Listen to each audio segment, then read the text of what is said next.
तो जब वो चीज़ें जो कि कॉलेज के बियॉन्ड हैं, जब वो चीज़ें टेक ओवर करने लगी, जैसे कि मैंने बताया था कि मेरे लगभग 6 ऐसे अलग-अलग काम थे जो मैं करता था।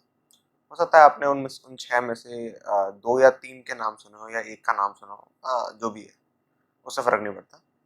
तो जब वो काम एक सर्टेन टेक ओवर करने लगे, है ना, वो काम जो थे वो सिर्फ जेई तक लिमिटेड नहीं थे, है ना, और जो मेरी और पर्सनल लर्निंग थी, जब वो टेक ओवर करने लगी, तो फिर मुझे एक बार ऐसा लगा कि यार, जब इतना सब कुछ मैं कर रहा हूँ कॉलेज के अंदर, और उससे ज़्यादा मैं कर रहा हूँ, उससे कहीं कहीं गुना ज़्यादा स्केल पर मैं काम कर रहा हूँ, सिर्फ उन बचे 4 से 6 घंटों में जो कि कॉलेज के अलावा मेरे पास होते हैं, वो उससे कॉलेज से इतना ज़्यादा सिग्निफिकेंट है। तो मेरे दिमाग में एक बार ये थॉट आया कि कॉलेज को कम कर देना चाहिए। कॉलेज छोड़ने का नहीं, नहीं, मैं ऐसा सोच भी नहीं सकता था। कॉलेज को कम कर देना चाहिए थोड़ा सा, मतलब कॉलेज को कुछ ज़्यादा ही प्रायोरिटी दे रहे हैं, क्योंकि इससे कोई ज़्यादा कुछ खास रिजल्ट तो आ नहीं रहा, है ना। जो आएगा चलो, जो भी लर्निंग हो रही है, जो भी एक्सपीरियंस है, थोड़ा थोड़ा लर्निंग, थोड़ा थोड़ा एक्सपीरियंस, वो भी बहुत ज़्यादा एक्सपीरियंस होता है, बहुत ज़्यादा लर्निंग होती है ज़्यादातर लोगों के लिए।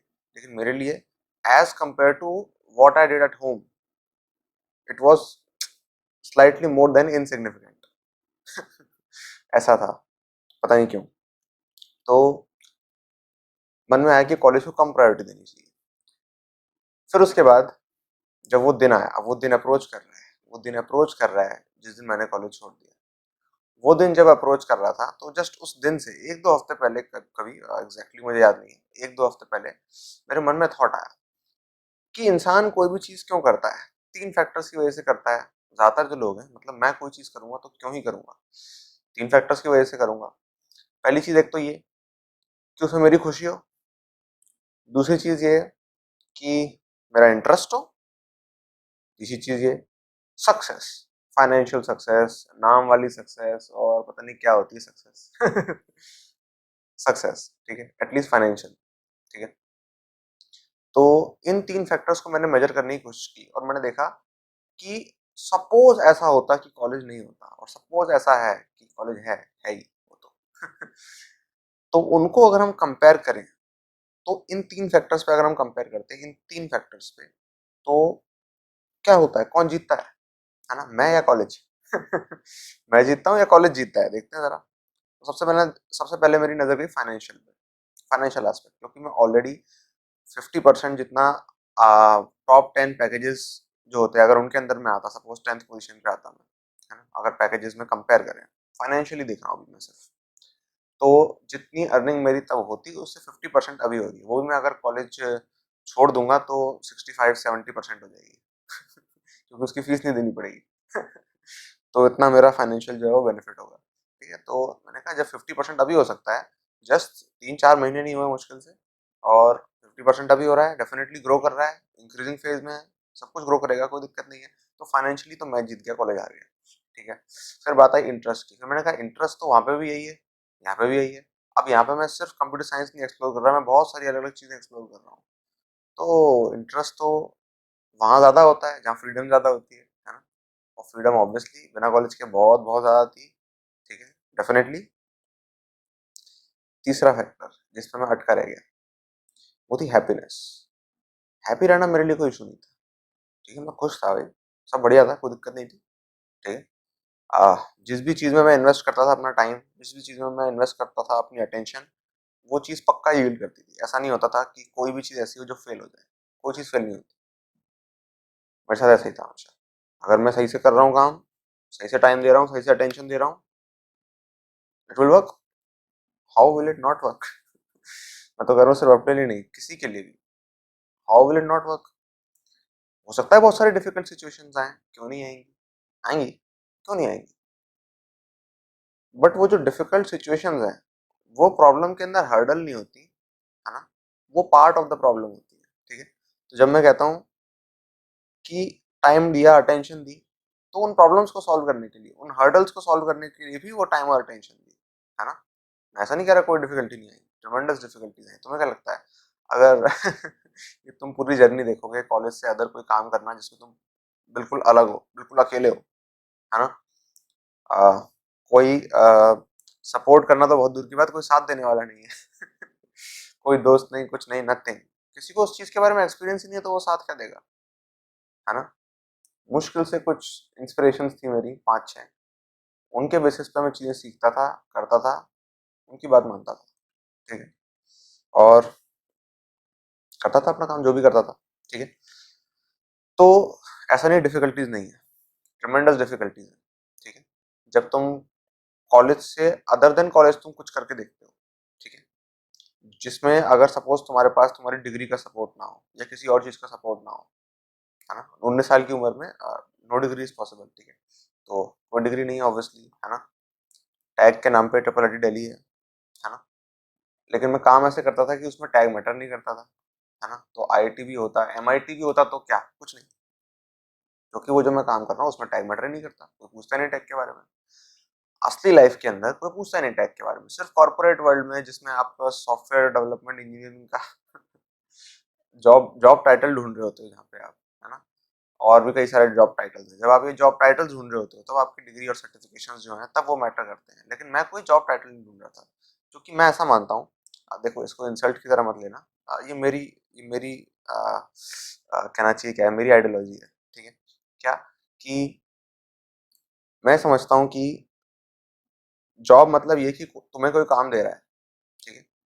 The very the very fact that तुम्हें कोई काम दे रहा है, इसका मतलब तुम्हें नहीं पता तुम्हें क्या करना है, तभी तो किसी को तुम्हें काम देना पड़ रहा है, ठीक है। मैं ये मानता हूँ कि एक 100,000 एम्प्लॉयज की कंपनी में जो वो काम करते हैं यूनिटी के अंदर, उसकी प्रोडक्टिविटी एक अलग ही लेवल की होती है, ठीक है। उससे जो प्रोड्यूस होता है वो एक बहुत लार्जर चीज होगी, है ना, एज कम्पेयर टू कोई इंसान अगर अकेला प्रोड्यूस करेगा या 5-6 लोग करेंगे, है ना। वो मैं मानता हूँ, दैट इज देयर। बट जो पैटर्न है जॉब्स का, जो पैटर्न है जिस तरह के काम होते हैं कॉर्पोरेट वर्ल्ड में, जब मैंने वो एक्सप्लोर करके देखे तो मुझे पता चला कि नहीं नहीं नहीं, यहाँ तो सारी काम देने वाली बात है, काम करने वाली, क्रिएटिविटी वाली ऐसी कोई बात नहीं है। जो लोग जॉब करते हैं एग्री कर रहे होंगे, है ना, जिनको लगता है वो जॉब्स अच्छी हैं वो हो सकता है डिसएग्री करें, क्योंकि उन्होंने देखा ही नहीं है वो होता कैसा है। हाँ, जिन्होंने देखी है सच्चाई, जिन्होंने देखी है वो फैक्ट्स, ठीक है, जो कोई बताता नहीं है ना। क्योंकि सब यही कहना चाहते हैं, नहीं मैं खुश हूँ, नहीं मैं अपनी जॉब से खुश हूँ, नहीं मैं अपने कॉलेज से खुश हूँ, नहीं नहीं नहीं सब अच्छा चल रहा है। कुछ लोग होते हैं जिनको तुम बेवकूफ नहीं बना सकते, ठीक है। ज्यादातर लोग होंगे जिनको तुम बेवकूफ बना सकते हो ये सब कह के, कुछ लोग होते हैं जिनको तुम बेवकूफ नहीं बना सकते चाहे तुम जो कर लो, ठीक है। तो जॉब्स का माहौल ऐसा नहीं था, तो जब मैं सुनता हूँ जॉब तो मुझे ऐसा लगता है कि जॉब मतलब ये कि तुम्हें कोई काम दे रहा है, अगर कोई तुम्हें काम दे रहा है इसका मतलब तुम्हें नहीं पता तुम्हें क्या करना है, क्योंकि जिसको पता होता है उसको क्या करना है वो जॉब ढूंढ नहीं रहा होता है, जिसको पता है उसे क्या करना है वो जॉब ढूंढ नहीं रहा होता, वो ऑर्डर्स लेने के लिए सीख नहीं कर रहा होता कि मुझे ऑर्डर दो ऑर्डर दो ऑर्डर दो। जब किसी को पता होता है कि उसे क्या करना है तो उस काम को मोस्ट प्रोबेबली कर रहा होता है। जो भी लोग ऐसे जिन्हें पता है वो क्या कर रहे हैं, जिन्हें पता है उन्हें क्या करना है, वो मोस्ट प्रोबेबली वो काम करते हुए तुम्हें नजर आएंगे। ऐसा नहीं है कोई ऐसा इंसान जो कि बहुत एप्लीकेशन बेस्ड हो, एग्जीक्यूशन बेस्ड हो, वो तुम्हें बातें करता हुआ नजर आएगा और काम करता हुआ नहीं। बहुत कम ही बार ऐसा होगा जो तुम्हें करता हुआ नजर आएगा, ज्यादातर टाइम वो काम करता हुआ नजर आएगा, ठीक है ना। और हो सकता है उसका बात करना ही उसका काम है, सपोज टीचर है वो कुछ बोल रहा है, ठीक है, वो कुछ बता रहा है, पूरे टाइम ही वो कुछ बता रहा है, वही उसका काम है, ठीक है। तो ऐसे बहुत सारी चीजें हो सकती हैं, ठीक है। तो हो सकता है कि तुम जब देखो किसी इंसान को जिसको पता है कि उसे क्या करना है, मोस्ट प्रोबेबली वो तुम्हें अपना काम करता हुआ ही नजर आएगा, है ना, क्योंकि एग्जीक्यूशन ही उसकी सक्सेस का बेसिस है, कि वो एग्जीक्यूट करना जानता है, वो काम मांगना नहीं जानता, है ना, उसे काम नहीं चाहिए, उसे ऑलरेडी पता है उसे क्या करना है और वो कर रहा होगा। तो मेरे लिए ऐसे इंसान की एक अच्छी इमेज थी, है ना, काफी अच्छी इमेज थी as compared to a job person, ठीक है। अगेन मैं ऐसा नहीं कह रहा कि जॉब डेरोगेटरी है, ऐसा कुछ है, ऐसा कुछ नहीं। अपनी अपनी प्रायोरिटीज होती है, किसी को ये पसंद है किसी को वो पसंद है, मुझे हाईली हाईली ये पसंद था। तो ये सारी चीजें हो रही थी, लेकिन एक क्वेश्चन जो मुझे अटका के रख रहा था, जो कि पता नहीं कहाँ से आया, दूसरों ने डाला मेरे दिमाग में पता नहीं कितनी बार, कि तुम अभी तो कह रहे हो कि तुम कॉलेज छोड़ दोगे, मैंने कुछ लोगों को बताया, तुम अभी तो ये कह रहे हो कि तुम कॉलेज छोड़ दोगे, बाद में ना तुम रिग्रेट करोगे।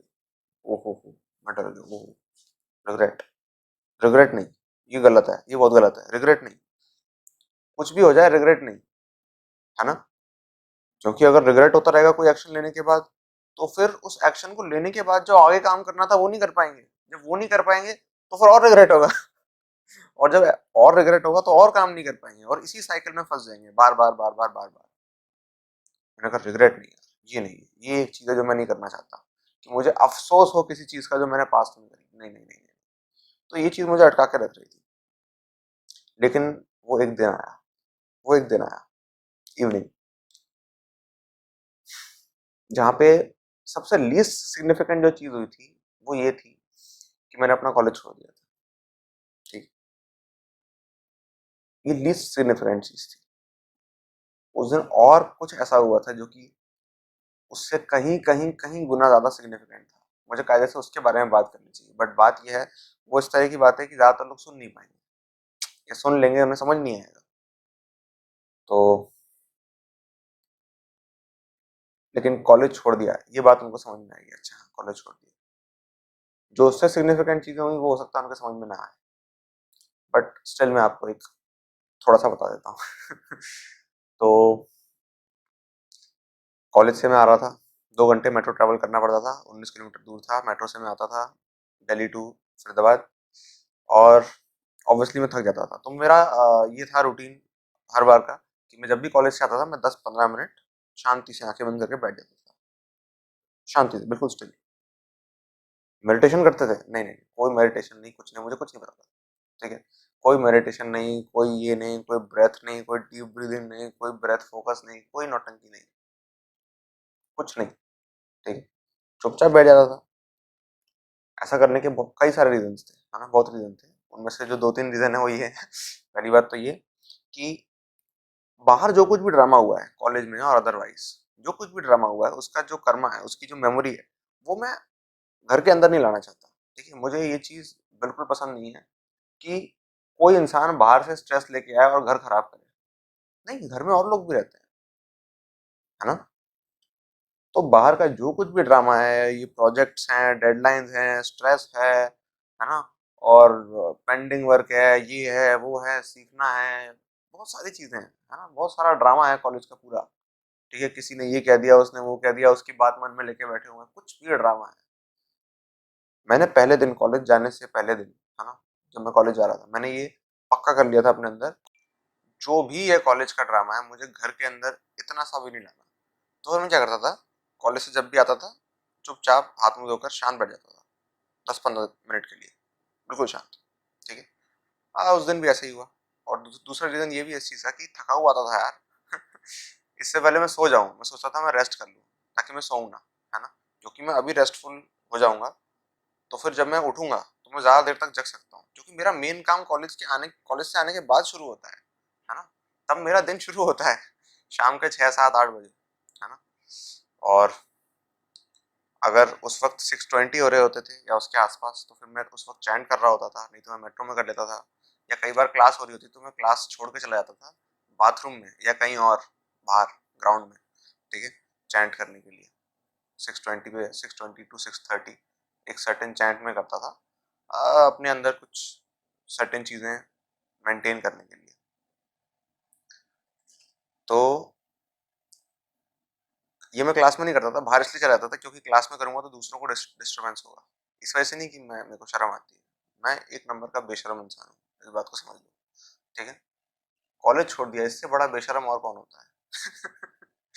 ठीक है, तो उस दिन मैं आया, बैठा शाम को, मैंने दोस्त को मैसेज किया, और वो कुछ पीडीएफ मांग रहा था, बहुत देर से कह रहा था अर्जेंट है, डेडलाइन है, ये है, वो है। मैंने कहा ठीक है ठीक है, जो कुछ भी है 10-15 मिनट बाद।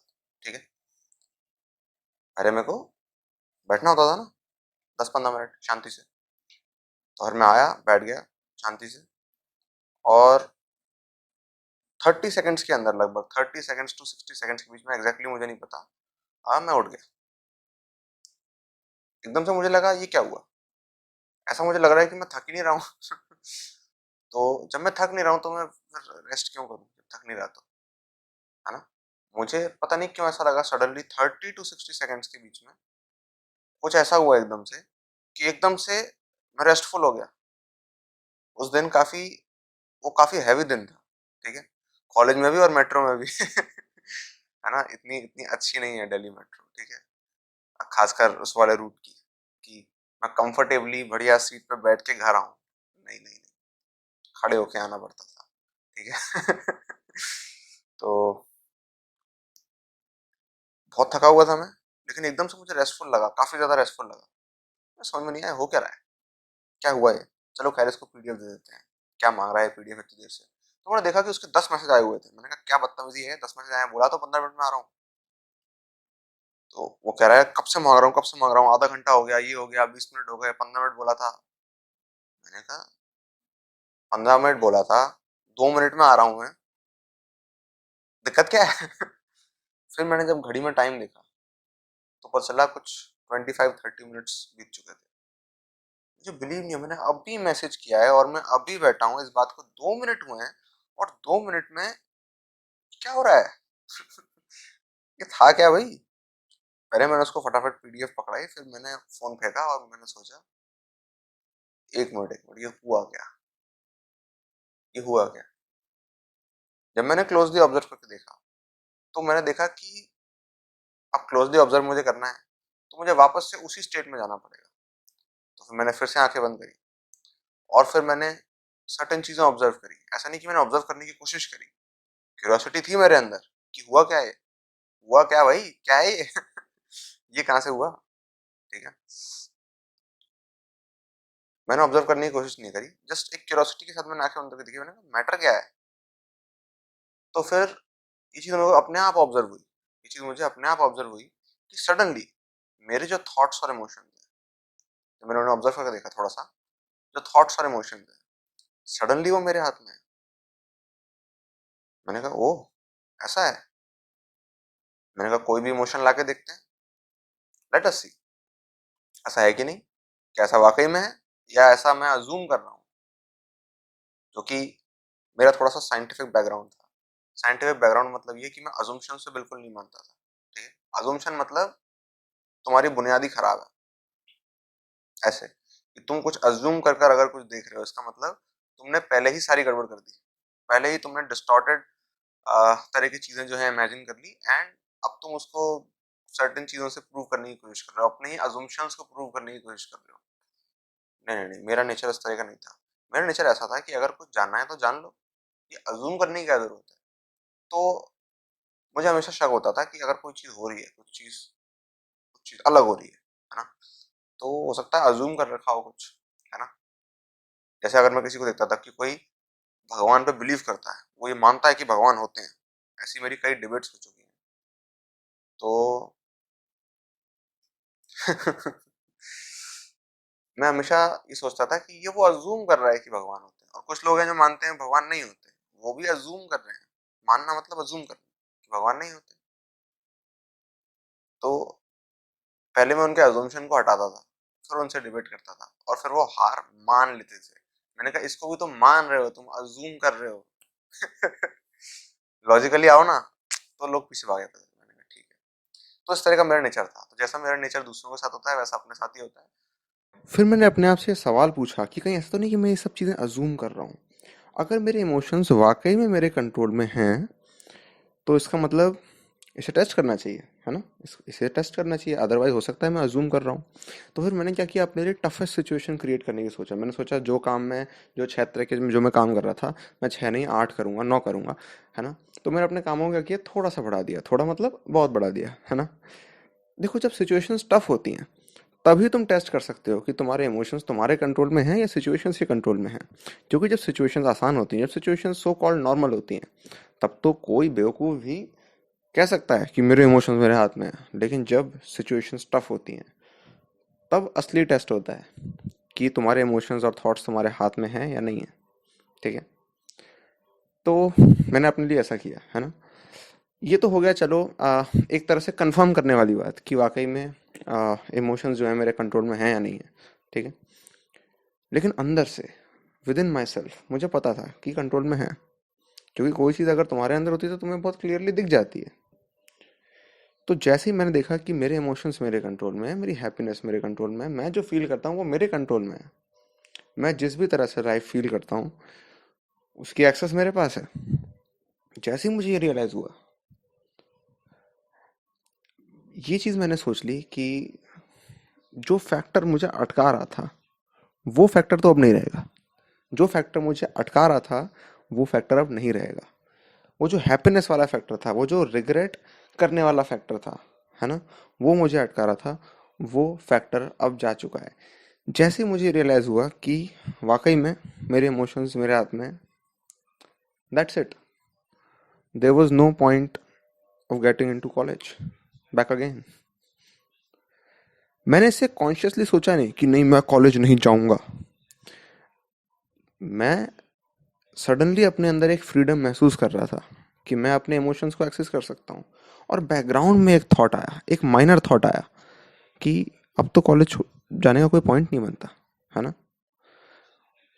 तो ये एक डायरेक्ट थॉट नहीं थी, ये एक बैकग्राउंड में एक चीज थी कि ये तो ऑब्वियस सी बात है, ये तो ऑब्वियस सी बात है ना, इस तरह से। एग्जैक्टली वो मोमेंट था जब मैंने कॉलेज छोड़ दिया। या फिर मुझे ये कहना चाहिए कि I dropped college out of my self.